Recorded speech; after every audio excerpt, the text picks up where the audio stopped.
MRP passport যদি আপনার কাছে থাকে সেই ক্ষেত্রে বাংলাদেশ এয়ারপোর্ট থেকে আপনাকে ফেরত পাঠানো হচ্ছে। শুধুমাত্র এমআরপি পাসপোর্ট আপনার কাছে থাকার কারণে বাংলাদেশ এয়ারপোর্ট থেকে আপনাকে সৌদিতে আসতে দিচ্ছে না। এরকমই একটি কমেন্ট এখানে দেখেন করছে যে কোনো এক চ্যানেলে তিনি এই ভিডিও দেখছেন, যেখানে সেই ব্যক্তি বলছে বাংলাদেশ এয়ারপোর্টে এখন বর্তমানে এমআরপি পাসপোর্ট আছে তাদেরকে ফেরত পাঠাচ্ছে বাংলাদেশ এয়ারপোর্ট থেকে, তাদের ইমিগ্রেশন করতে দেওয়া হচ্ছে না। আসলে এটা সঠিক কত, এটা আসলে সত্যি কিনা আজকের এই ভিডিওতে বিস্তারিত তুলে ধরবো। তাই ভিডিওটি প্রথম থেকে শেষ পর্যন্ত দেখবেন এবং ভিডিওটি শেয়ার করবেন, আপনার উসিলে আরো 10টা প্রবাসী ভাই সঠিক তথ্য জানতে পারবে। গত 3 দিন আগে আমি আপনাদেরকে একটি ভিডিও দিয়েছিলাম যেখানে বলেছিলাম যে বাংলাদেশে আমাদের যে সমস্ত প্রবাসীরা ছুটিতে যান তাদের অনেকেরই পাসপোর্টের মেয়াদ শর্ট থাকে। কেননা কেউ পাসপোর্টের মেয়াদ 3 মাস আছে, কারো 4 মাস আছে, কারো 5 মাস আছে, কারো 6 মাস আছে পাসপোর্টের মেয়াদ।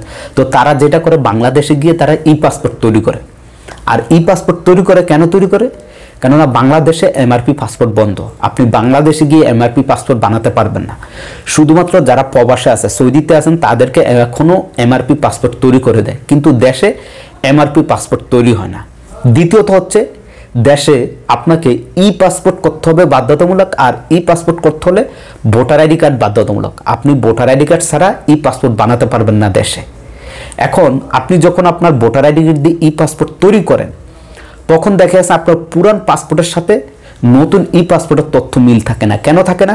কেননা আপনি যখন সৌদিতে আরও 2 থেকে 3 বছর আগে প্রবেশ করছেন বা 10 বছর আগে প্রবেশ করছেন তখন আপনি কোনো একটি জন্ম সনদ তৈরি করে বয়স বাড়িয়ে নাম চেঞ্জ করে আপনি সেই জন্ম সনদ দিয়ে আপনি এমআরপি পাসপোর্ট তৈরি করছেন।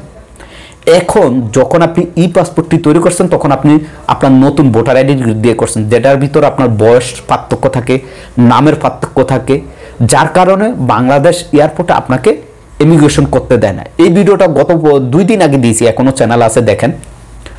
এবং সৌদি এয়ারপোর্টে আসার পর যদি অনেক সময় বাংলাদেশ এয়ারপোর্ট থেকে ছেড়ে দেয়, কিন্তু সৌদি এয়ারপোর্টে আসার পরও অনেকেরই এই ঝামেলাটি হয়ে থাকে, অনেক সমস্যার সম্মুখীন হন যে বয়স মিল থাকে না, নামও মিল থাকে না, যার জন্য এই বিষয়ে আমি বলছি। কিন্তু বাংলাদেশের কোনো গণমাধ্যম, বাংলাদেশের কোনো সরকারি কোনো ওয়েবসাইট এবং কি বাংলাদেশের পাসপোর্ট অধিদপ্তর থেকে এরকম কোনো ঘোষণা দেয় নেই।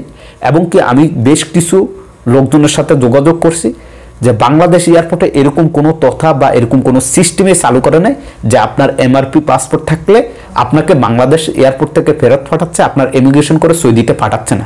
এটা সম্পূর্ণ মিথ্যা এবং গুজব। একবারে 100% আপনি লিখে রাখেন। যদি বাংলাদেশ থেকে এমআরপি পাসপোর্টে আপনাকে সৌদিতে আসতে না দেয়, সেক্ষেত্রে সর্বপ্রথম সৌদি আরব এম্বাসি আছে, সৌদি আরব জেদ্দা কনসুলেট আছে, তারা তাদের অফিসিয়াল ফেসবুক পেজে সেখানে পোস্ট দিবে যে বাংলাদেশ থেকে এমআরপি পাসপোর্ট আসতে পারবে না, ই পাসপোর্ট লাগবে, এরকম তথ্য দিত। বা সৌদি তো এমআরপি পাসপোর্ট বন্ধ করে দিত তারা কেননা সরকার যদি ঘোষণাই দিত যে বাংলাদেশ থেকে আপনি এমআরপি পাসপোর্ট দিয়ে আসতে পারবেন না, সেক্ষেত্রে সৌদি থেকে এমআরপি পাসপোর্ট বন্ধ করে সবাইকে ই পাসপোর্ট দিত। তাই এইটা যে ব্যক্তি বা যারাই ভিডিও করতেছে, যারাই পোস্ট করতেছে যে এমআরপি পাসপোর্ট থাকলে আপনাকে বাংলাদেশ এয়ারপোর্ট থেকে ফেরত পাঠাচ্ছে, এটা সম্পূর্ণ মিথ্যা এবং গুজব। আমার আগের ভিডিওটা দেখেন, আমি প্রথমে যে তথ্যগুলো দিয়েছি সেম টু সেম পাবেন। তাই এইসব গুজব থেকে সতর্ক থাকবেন, বিভ্রান্ত হবেন না এবং এইসব ভিডিও দেখার পর সেই ভিডিওগুলো শেয়ার করা থেকে দূরে থাকবেন। তো আসলে আমি জানি না তিনি যার ভিডিও দেখছে সে কিভাবে আপনাদেরকে বুঝিয়েছে, সেটাও আমি জানি না। যাই হোক, আশা করি বুঝতে পারছেন। এরকম কোনো সিস্টেম চালু করেন, আপনার এমআরপি পাসপোর্ট থাকলে আপনি বাংলাদেশ থেকে আসতে পারবেন, আপনার ই পাসপোর্ট থাকলে আপনি বাংলাদেশ থেকে আসতে পারবেন। শুধুমাত্র ওই যে বললাম আপনি এমআরপি থেকে ই পাসপোর্ট করছেন দেশে গিয়ে, সেখানে বয়স নামে পার্থক্য থাকলে তখন একটু সমস্যা হয়। তো এই ছিল আজকের ভিডিও। আজকের মতো আমি এখানে বিদায় নিচ্ছি। সবাই ভালো থাকবেন, সুস্থ থাকবেন। আল্লাহ হাফেজ।